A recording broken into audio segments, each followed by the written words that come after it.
Quiet Please by Kevin Scott.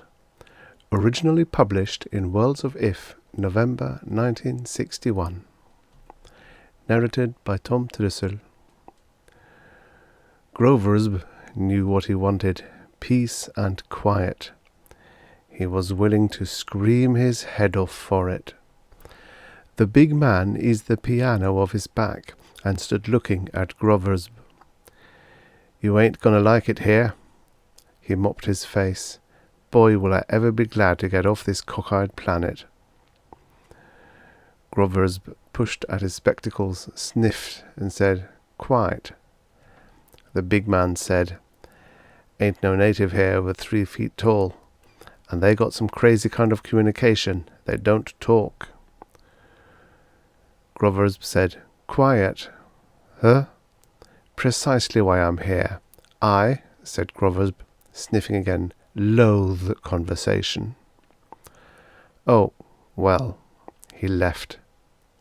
Alone, Groversb surveyed his realm. The house was the shell of what had formerly been a little people apartment building. Ceilings, floors and walls had been removed to form one large room.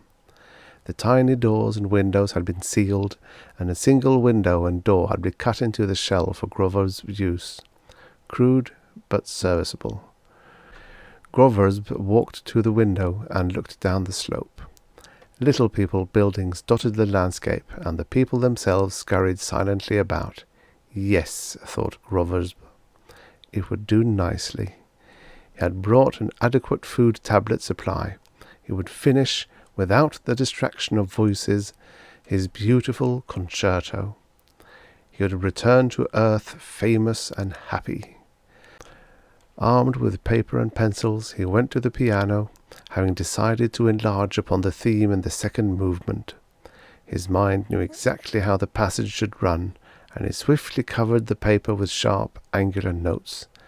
Then he triumphantly lifted his hands and began to play what he had written. He jerked back from the keyboard, his hair on end, his teeth on edge, his ears screaming with the mass of sounds they had produced. He looked at his hands, peered at the score, adjusted his spectacles, and tried again. "I'm tired," he thought, recoiling in horror from the racket.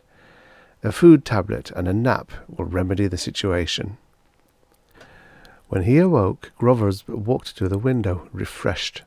A violet glow had replaced the harsh yellow light of day. At the foot of the slope, the little people dashed to and fro, but no voice broke the peaceful quiet of the evening. With a sigh of satisfaction, Groversb went to the piano. Gently he struck the keys. Blatant, jumbled noise filled the room. Breathing hard, Groversb rose and gingerly lifted the spinet's lid. No, nothing amiss there. Good felts, free hammers, solid-sounding board. Must be out of tune.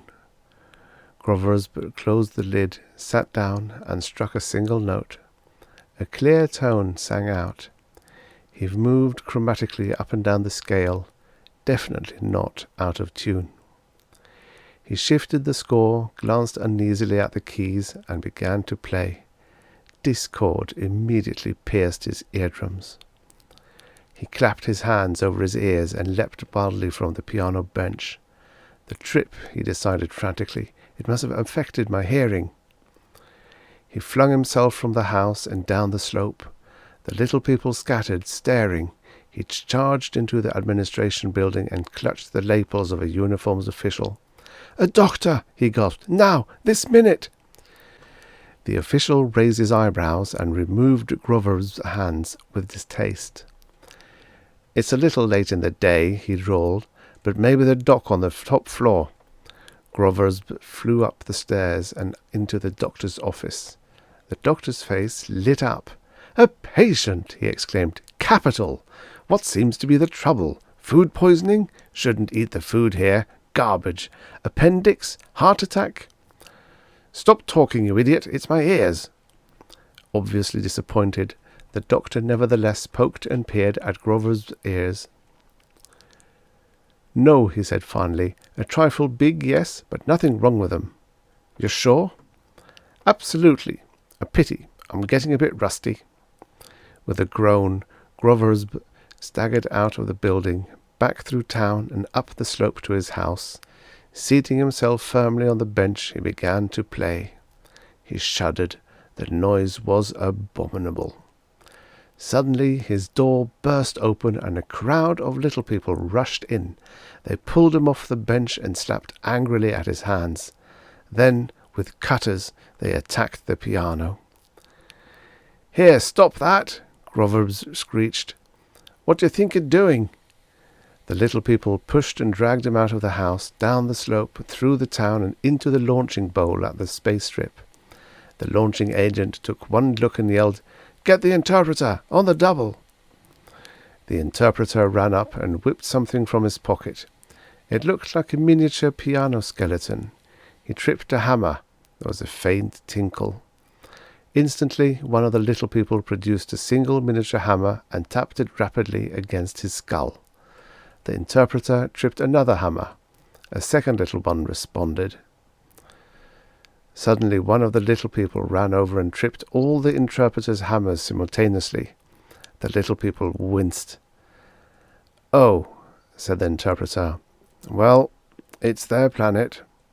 He hustled Groversb out to a freight ship that was warming up for takeoff. "Is everyone insane?" Groversb croaked. "I demand to know what this is all about." The interpreter shoved Groversb into the ship. "They say you talk too much," he yelled as he slammed the door.